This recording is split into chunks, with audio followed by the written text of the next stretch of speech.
What are the top courses abroad? ಅಂದರೆ ಈಗ ಈ ಆಪ್ಷನ್ಸನ್ನು ನೋಡ್ತಾ ಇರೋರಿಗೆ ಪಿ ಯು ಆದಮೇಲೆ ಕಣ್ಣಿಡಬೇಕಾ, ಮತ್ತು ದಾರಿ ಹೇಗಿದೆ?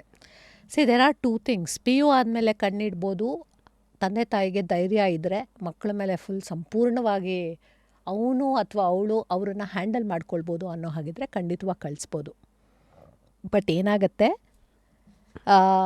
ಬ್ಯಾಚುಲರ್ಸ್ ಮಾಡಿರೋರು ವಾಪಸ್ ಇಲ್ಲಿಗೆ ಬಂದು ಮಾಸ್ಟರ್ಸ್ ಮಾಡಿದ್ರೆ ಸ್ವಲ್ಪ ವ್ಯಾಲ್ಯೂ ಕಡಿಮೆನೆ. ಸೊ ಬ್ಯಾಚುಲರ್ಸ್ ಅಲ್ಲಿ ಮಾಡಿರೋರು ಅಲ್ಲೇ ಮಾಸ್ಟರ್ಸ್ ಕಂಟಿನ್ಯೂ ಮಾಡಿದ್ರೆ ಒಳ್ಳೆಯದು, according to my thought process. Next ಮಾಸ್ಟರ್ಸ್ಗೆ ಹೋಗೋದು, ದಟ್ಸ್ ಅ ವೆರಿ ಕರೆಕ್ಟಾಗಿ ಒಂದು 21-22 ವರ್ಷಕ್ಕೆ ಬಂದಿರ್ತಾರೆ ಮಕ್ಕಳು. ಸ್ವಲ್ಪನಾದರೂ ಮೆಚುರಿಟಿ ಬಂದಿರುತ್ತೆ, ಒಂಚೂರು ಅದು ಇದು ನೋಡಿರ್ತಾರೆ. ಸೊ ಆ ಲೆವೆಲ್ ಕಳಿಸೋದು. The crowd when you come to bachelors and masters is always high.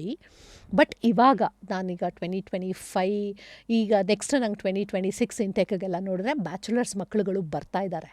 So what's the split as on today? Mostly ಮಾಸ್ಟರ್ಸೇ 70-30? ನೋ, 60-40 ಅನ್ಬೋದು, ಅಥವಾ 65-35 ಅನ್ಬೋದು. ಮೇಯ್ನ್ ಹೆಣ್ಮಕ್ಳನ್ನ ಬ್ಯಾಚುಲರ್ಸ್ ಕಳ್ಸೋಕ್ಕೆ ಮನೇಲಿ ಹೆದರ್ಕೊಳ್ತಾರೆ ಗಂಡು ಮಕ್ಳಿಗಿಂತ. ಇನ್ನೂ 18 ವರ್ಷ, ಅವಾಗಿನ್ನೂ ಒಂಥರ ಪುಟ್ಟದಾಗ ಅರಳಿರ್ತಾರೆ. ಸೊ ಅಯ್ಯೋ ಎಲ್ಲ ಹಾಳಾಗೋಗ್ಬಿಡ್ತಾರೋ, ಏನಾಗ್ಬಿಡುತ್ತೋ, ನನ್ನ ಮಗಳಿಗೆ ಏನು ಮಾಡ್ತಾರೋ ಅದೊಂದು ಭಯ ಇರುತ್ತೆ. ಬಟ್ ಆ್ಯಕ್ಚುಲಾಗಿ ಹೇಳಬೇಕು ಅಂದರೆ safety concerns wise it's very safe. So ಈಗ ಯಾರೋ ಬಂದು ಫಸ್ಟು ನಿಮ್ಮ ಹತ್ರ ಮಾತಾಡಿದಾಗ ಯಾವ್ಯಾವ ಥರ ಪ್ರಶ್ನೆಗಳು ಕೇಳ್ತಾರೆ? ಈಗ ಒಬ್ಬರು ತಾಯಿ ತಂದೆ ನನ್ನ ಮಕ್ಕಳನ್ನ ಅಥವಾ ಮಗುವನ್ನ ಅಬ್ರಾಡ್ ಕಳಿಸ್ಬೇಕು ಅಂತ ಹೆಂಗೆ ಕಾನ್ವರ್ಸೇಷನ್ ಶುರು ಆಗುತ್ತೆ? ಏನೇನೆಲ್ಲ ಮನಸ್ಸಲ್ಲಿ ಇಟ್ಕೊಂಡು ಬರ್ತಾರೆ? ಫಸ್ಟ್ ಬಂದಾಗ, ಮೇಡಮ್ ನನ್ನ ಮಗ ಇವಾಗಿನ್ನೂ ಮಾಸ್ಟರ್ಸಿಗೆ ಹೇಳ್ತೀನಿ ನಾನು ಫಸ್ಟು, ಮೇಡಮ್ ನನ್ನ ಮಗ ಇವಾಗಿನ್ನೂ ಇಂಜಿನಿಯರಿಂಗ್ ಮುಗಿಸ್ತಾ ಇದ್ದಾನೆ, ಅಥವಾ ಇವಾಗೇನು ಥರ್ಡ್ ಇಯರ್ನಲ್ಲಿದ್ದಾನೆ. ಸೊ ಅಬ್ರಾಡ್ ಕಳಿಸ್ಬೇಕು ಅಂತಿದ್ದೀವಿ, ಕಳಿಸ್ಬೋದಾ? ಅವ್ನ ಪರ್ಸಂಟೇಜ್ ಬಂದು ಒಂದು 65-70 ಇದೆ. ನಮಗೆ ಒಂದು ಇಷ್ಟು ರೇಂಜು, ಒಂದು ಎಕ್ಸ್ ರೇಂಜ್ ಅಮೌಂಟ್ ನಮಗೆ ಕಟ್ಟಕ್ಕೆ ಸಾಧ್ಯ, ಕಳಿಸ್ಬೋದಾ? ಎಲಿಜಿಬಿಲಿಟಿ ಕ್ರೈಟೀರಿಯಾ ಏನು, ಆಮೇಲೆ ಏನೇನು ಎಕ್ಸಾಮ್ಸ್ ಮಾಡ್ಕೊಳ್ಬೇಕು ಅಂತ ಹೇಳಿ ಬರ್ತಾರೆ. ಸೊ ಆವಾಗ ಬಂದಾಗ ಇದು ಒಂದು ಫಾರ್ ಮಾಸ್ಟರ್ಸ್. ಬ್ಯಾಚುಲರ್ಸ್ಗಾದರೆ ಬ್ಯಾಚುಲರ್ಸ್ ಕಳ್ಸೋಕ್ಕಾಗತ್ತಾ ಮಗುನ? ಸೇಫಾ ಕಂಟ್ರಿ? ಫಸ್ಟ್ ಕೇಳೋದೇ ಸೇಫಾ? ದುಡ್ಡು ಬಿಡಿ, ಇವಾಗ ನನ್ನ ಮಗುಗೆ ನಾನು ದುಡ್ಡು ಕೊಡ್ತೀನಿ, ಫಸ್ಟು ಸೇಫ್ಟಿ ಈಸ್ ಇಂಪಾರ್ಟೆಂಟ್. ನಾನು ಅದನ್ನು ಹೇಳ್ತೀನಿ ಹುಡುಗರಿಗೆ. ಯಾವುದೋ ಒಂದು ಕಂಟ್ರಿನಲ್ಲಿ ಫ್ರೀ ಎಜುಕೇಷನ್ ಅಂತ ಹೋಗ್ಬಿಟ್ಟು ಸೇಫ್ಟಿನೇ ಇಲ್ಲ ಅಂದರೆ ಏನರೋ ಮಾಡ್ತೀರಾ? ತಲೆ ಹೊಡ್ಕೋಬೇಡಿ ಕಣ್ರೋ, ತಲೆ ಗಟ್ಟಿಗಿಲ್ಲ ಕಣ್ರೋ, ಹೊಡೆದೋಗತ್ತೆ ಅಂತ ಹೇಳ್ತಾ ಇರ್ತೀನಿ ನಾನು. ಸೊ ಸೇಫ್ಟಿ ಕನ್ಸರ್ನ್ಸ್ ವೈಸ್ ತೊಗೊಂಡು ಸೇಫ್ಟಿ ಫಸ್ಟ್ ನೋಡಿ. ಯಾಕೆಂದರೆ 12th ಗ್ರೇಡ್ ಆದಮೇಲೆ ಹೋಗೋದು ಅವ್ರಿಗಿನ್ನೂ ಬೇಕಾದ್ರೆ ಅವ್ರು ಟ್ಯೂನ್ ಮಾಡ್ಕೊಳ್ಬೋದು, ಯಾವುದು ಈ ಸಬ್ಜೆಕ್ಟಾ ಆ ಸಬ್ಜೆಕ್ಟಾ ಅಂತ. ಬಟ್ ಮಾಸ್ಟರ್ಸಿಗೆ ಹೋಗೋರು they have to be very precise ಅಂತ ಹೇಳ್ಬೇಕು. ಯಾಕೆಂದರೆ ಆಲ್ರೆಡಿ ಅವ್ರು ಬ್ಯಾಚುಲರ್ಸಲ್ಲಿ ಯಾವುದೋ ಒಂದು ಮಾಡಿರ್ತಾರೆ. ಸೊ ಅವರು they have to be little choosy for the courses. So ನೀವು ಹೇಳ್ದಂಗೆ ಈಗ ಸೇಫ್ಟಿ ಅಂತ ಬಂದಾಗ ಕೆಲವುದೆಲ್ಲ ಸ್ಟ್ಯಾಟ್ಸ್ ಇದೆ, ನಂಗೆ ಗೊತ್ತಿಲ್ಲ ಇದು ಎಷ್ಟು ನಿಜಾನೋ ಅಂತ. ಅಪ್ಯಾರೆಂಟ್ಲಿ 1.3 million ಇಂಡಿಯನ್ ಸ್ಟೂಡೆಂಟ್ಸ್ ಸದ್ಯಕ್ಕೆ they are currently studying abroad. Highest recorded number is in 2024. ಮತ್ತು ಕ್ಯಾನಡಾ, US ಮತ್ತು UK ಟುಗೆದರ್ ಓನ್ಲಿ ಅವರೇ 60% ಆಫ್ ಇಂಡಿಯನ್ಸನ್ನು ಸ್ಟೂಡೆಂಟ್ಸನ್ನು ಹೋಸ್ಟ್ ಮಾಡ್ತಾ ಇದ್ದಾರಂತೆ ಪ್ರತಿ ವರ್ಷ. Is it true?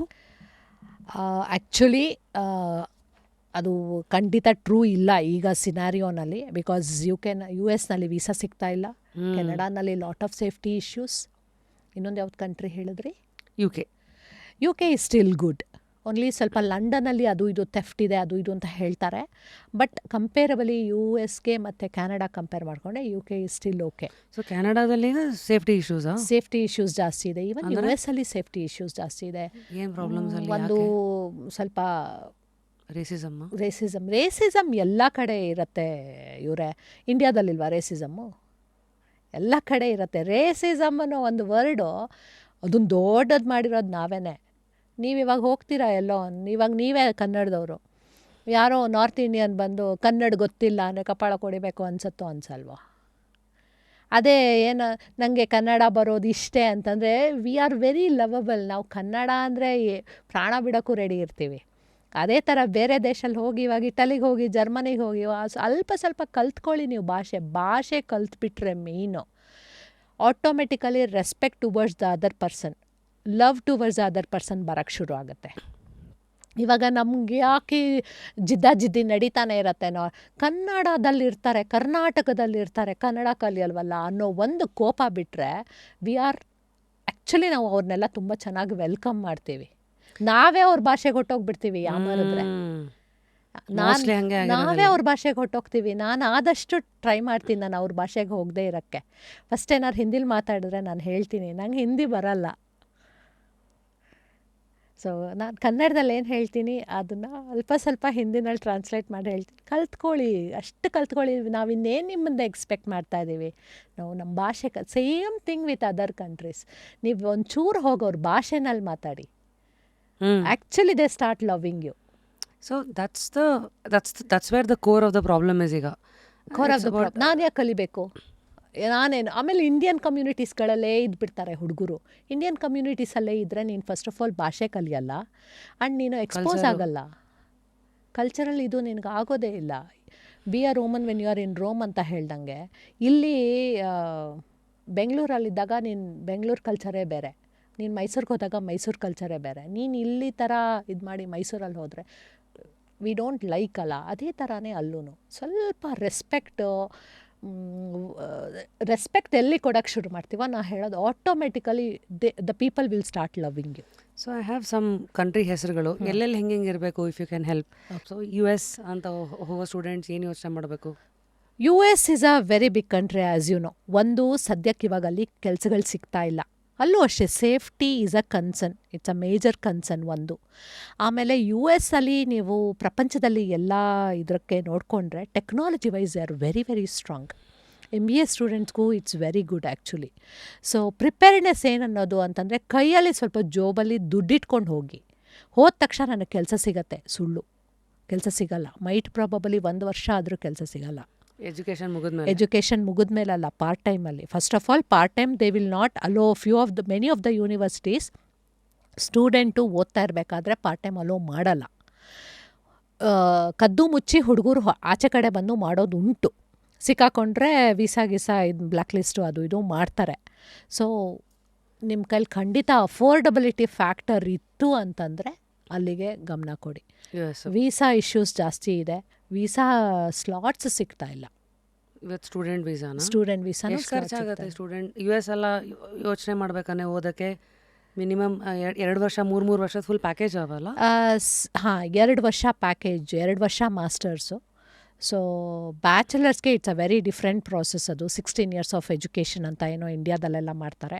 ಸೊ ಮಾಸ್ಟರ್ಸ್ಗೆ ನಾನು ಹೇಳ್ತೀನಿ it's a good choice if you are going for US, but not right now. So ಯಾವ್ಯಾವ ಕೋರ್ಸಸ್ ಅವ್ರ ಮನಸ್ಸಲ್ಲಿ ಇಟ್ಕೋಬೇಕು? US ಅಂದರೆ technology, computer science, artificial intelligence, data security, data science, cyber security, MBA courses ಇದೆಲ್ಲ ಚೆನ್ನಾಗಿದೆ. Even medical is good in US. Very high technology, ತುಂಬ ಮುಂದಕ್ಕಿದ್ದಾರೆ ಅವರು. And the practical learning what they learn is really good. But problem is ಸ್ವಲ್ಪ costly. Second thing is visa ಸಿಗ್ತಾ ಇಲ್ಲ. ಇವಾಗ lot of changes ಆಗ್ತಾ ಇರೋದ್ರಿಂದ, ಪೊಲಿಟಿಕಲ್ ಇಶ್ಯೂಸ್ ಅದು ಇದು ಆಗ್ತಾ ಇರೋದ್ರಿಂದ ರೈಟ್ ನಾವು US is little difficult. So ಇದು ಯಾವಾಗ ಸೆಟ್ಲ್ ಆಗುತ್ತೆ ಗೊತ್ತಿಲ್ಲ. ಖಂಡಿತ ಟ್ರಂಪ್ ಕತೆ ಇದೆ ಗೊತ್ತಿಲ್ಲ. ಮತ್ತು ಯೂಶಲಿ US ಅಂತ ಮೊದಲೆಲ್ಲ ಎಷ್ಟು ಬಜೆಟ್ ಇಟ್ಕೊಂಡು US ಅಂತ ಯೋಚನೆ ಮಾಡಬೇಕು? 50 ಲಕ್ಷನ, 1 ಕೋಟಿನ, 1.5? It depends again on the university to university. There are university ಯಾವುದಲ್ಲಿದೆ? ಟಾಪ್ ಯೂನಿವರ್ಸಿಟಿನಲ್ಲಿ ನಿಮಗೆ ಹತ್ತತ್ರ MIT ಇದೆ, ಐವಿ ಲೀಗ್ಸ್ ಯೂನಿವರ್ಸಿಟೀಸ್ ಅಂತ ಹೇಳ್ತಾರೆ. ಸೊ ಒಂದು they are all top actually. So 1 ಕೋಟಿವರೆಗೂ ಆಗುತ್ತೆ ನಿಮಗೆ ಬರೀ ಎಜುಕೇಷನ್. ಸ್ಟೇ ಎಲ್ಲ ಎಕ್ಸ್ಟ್ರಾ. ನೀವು 1 ತಿಂಗಳಿಗೆ 1.5 ಲಕ್ಷ ಅಂದ್ಕೊಳ್ಳಿ, depending on how you spend. Wake up to fresh ideas. Repose. So ಸ್ಕಾಲರ್ಶಿಪ್ಸ್ಗಳೆಲ್ಲ ಸ್ಕಾಲರ್ಶಿಪ್ಸು ಚೆನ್ನಾಗಿದೆ, ಬಟ್ ಅಷ್ಟು ಕಂಪ್ಲೀಟಾಗಿ ನೀವು ಎಜುಕೇಷನ್ ಕವರ್ ಮಾಡೋದು ಸಿಗಲ್ಲ ಅಂತಿಲ್ಲ. ಒಂದು 1000 ಜನದಲ್ಲಿ 1-2 ಸಿಗಬಹುದೇನೋ. ಅಷ್ಟೇ. ದೇ ಶುಡ್ ಬಿ ಕ್ರ್ಯಾಕ್ ಮಾಡ್ಬೇಕಂದ್ರೆ ಹೆಂಗೆ? They should be very well in ಸ್ಕಿಲ್ಸಲ್ಲಿ ಚೆನ್ನಾಗಿರಬೇಕು. ನೀನು ಇಲ್ಲಿ ಏನಾದರೂ ಇಂಡಿಯಾದಲ್ಲಿ ಈ ನ್ಯಾಷನಲ್ ಗೇಮ್ಸು ಅದು ಇದು ಅದರಲ್ಲೆಲ್ಲ ನೀನು ಗೋಲ್ಡ್ ಮೆಡಲು ಆ ಥರ ತೊಗೊಂಡಿರಬೇಕು.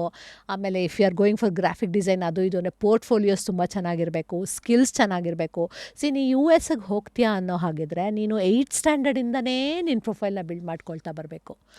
ನೀ ಸಡನ್ನಾಗಿ ಬಂದುಬಿಟ್ಟು 12th ಗ್ರೇಡಲ್ಲೋ ಅಥವಾ ಫೈನಲ್ ಇಯರ್ ಎಜುಕೇಷನಲ್ಲೋ ಬಂದರೆ ಆ ಕ್ರೈಟೀರಿಯಾ ಮ್ಯಾಚ್ ಆಗಲ್ಲ. ನೀನು ಸ್ಕಾಲರ್ಶಿಪ್ ಇದೆಯಲ್ಲ, ಒಂದು ಮೆಡಲ್ಲು, ಒಂದು ಪೋರ್ಟ್ಫೋಲಿಯೋ, ಖಂಡಿತ. ಆಮೇಲೆ ಸ್ಯಾಟ್ ಬೇಕು ಅಂತಾರೆ, ಇದಕ್ಕೆ GRE GMAT ಬೇಕು. GRE GMAT ನೀನು 320 ತೆಗೆದ್ರೆ 340ಕ್ಕೆ 335 ತೆಗಿಯೋರು ಇದ್ದಾರೆ. ಸೊ ಆ ಲೆವೆಲ್ಗೆ ನೀನು ರೇಂಜ್. ನೀನು 3 ತಿಂಗಳು 4 ತಿಂಗಳು GRE ಕೋಚಿಂಗ್ ಕೊಡ್ತೀಯ. ಕೋಚಿಂಗಲ್ಲಿ ನೀನು do you think that you can beat a person? ಅವನು ಆಲ್ರೆಡಿ 2 ವರ್ಷದಿಂದ ಪ್ರಾಕ್ಟೀಸ್ ಮಾಡ್ತಾ ಇರೋನು. ಸೊ US ಗೆ ಹೋಗ್ತೀನಿ, ಅಫೋರ್ಡಬಿಲಿಟಿ, ನಾನು ಹೋಗಬೇಕು ಅಂತ ಯಾರು ಉದ್ದೇಶ ಇಟ್ಕೊಂಡಿದ್ದಾರೋ ಆದಷ್ಟು ಸ್ವಲ್ಪ 8th ಸ್ಟ್ಯಾಂಡರ್ಡ್ 9th ಸ್ಟ್ಯಾಂಡರ್ಡಿಂದನೇ ಅದಕ್ಕೆ ಗಮನ ಕೊಟ್ಕೊಳ್ತಾ you have to be very studious ಆಗಿ ಜೊತೆಗೆ ಎಕ್ಸ್ಟ್ರಾ ಕರಿಕ್ಯುಲರ್ ಸ್ಕಿಲ್ಸು ಪ್ರತಿಯೊಂದು ಡೆವಲಪ್ಮೆಂಟ್ ಮಾಡ್ಕೊಳ್ತಾ ಬಂದರೆ. ಸ್ಕಿಲ್ಸ್ ಅಂದರೆ ಉದಾಹರಣೆ? ಸ್ಕಿಲ್ಸ್ ಅಂದರೆ ಫಾರ್ ಎಕ್ಸಾಂಪಲ್ ಇವಾಗ ನಾನು ಕಂಪ್ಯೂಟರ್ ಇಂಜಿನಿಯರಿಂಗ್ ಆಗಬೇಕು ಅಂತ ಅಂದ್ಕೊಳ್ತಾನೆ. ಅದರಲ್ಲಿ ಮಾಡ್ಕೊ ಏನಾದ್ರು ಸಣ್ಣ ಇವಾಗ ಎಷ್ಟೊಂದು ಆನ್ಲೈನ್ ಕೋರ್ಸಸ್ ಇದೆ. ಪ್ಲಸ್ ಇಂಟರ್ನ್ಶಿಪ್ಸ್ ಮಾಡ್ಕೊ, ಆರ್ಟಿಫಿಷಿಯಲ್ ಇಂಟೆಲಿಜೆನ್ಸ್ ಮೇಲೆ ಮಾಡ್ಕೊ, ಆಟೋಮೇಷನ್ ಅಂತ ಹೇಳ್ತಾರೆ, ರೊಬೋಟಿಕ್ಸ್ ಅಂತ ಹೇಳ್ತಾರೆ. ಹೋಗು ಇಂಟರ್ನ್ಶಿಪ್ಗೆ ಹೋಗು. ರಜಾನೇ ಇಲ್ಲ ನಿನಗೆ. 365 ದಿನ ನಿನ್ನ ತಲೆ ತಿರುಗ್ತಾ ಇರಬೇಕು. ಓದಬೇಕು. ನನ್ನ ಉದ್ದೇಶ ನಾನು US ಅಲ್ಲಿರಬೇಕು ಅನ್ನೋ ನಿನ್ನ ಉದ್ದೇಶ ಇತ್ತು ಅನ್ನೋ ಹಾಗಿದ್ರೆ ಅವಾಗ ಇಲ್ಲಿಂದ ಶುರು ಮಾಡ್ಕೊಂಡು ಹೋಗ್ಬೇಕು. 8th ಸ್ಟ್ಯಾಂಡರ್ಡ್ 9th ಸ್ಟ್ಯಾಂಡರ್ಡ್ ಮಾಸ್ಟರ್ಸ್ಗೆ ನೀವು ಹೇಳೋದು? ಮಾಸ್ಟರ್ಸ್ಗಾದರೆ ಈ ಥರ ತುಂಬ ಚೆನ್ನಾಗೇ ಫ್ರೇಮ್ ಆಗೋಗ್ತಾರೆ ಹುಡುಗರು. ಬಟ್ ಬ್ಯಾಚುಲರ್ಸ್ಗೂ 8th ಸ್ಟ್ಯಾಂಡರ್ಡ್ 9th ಸ್ಟ್ಯಾಂಡರ್ಡಿಂದನೇ ಬಿಲ್ಡ್ ಮಾಡ್ಕೊಂಡು ಹೋಗಬೇಕು.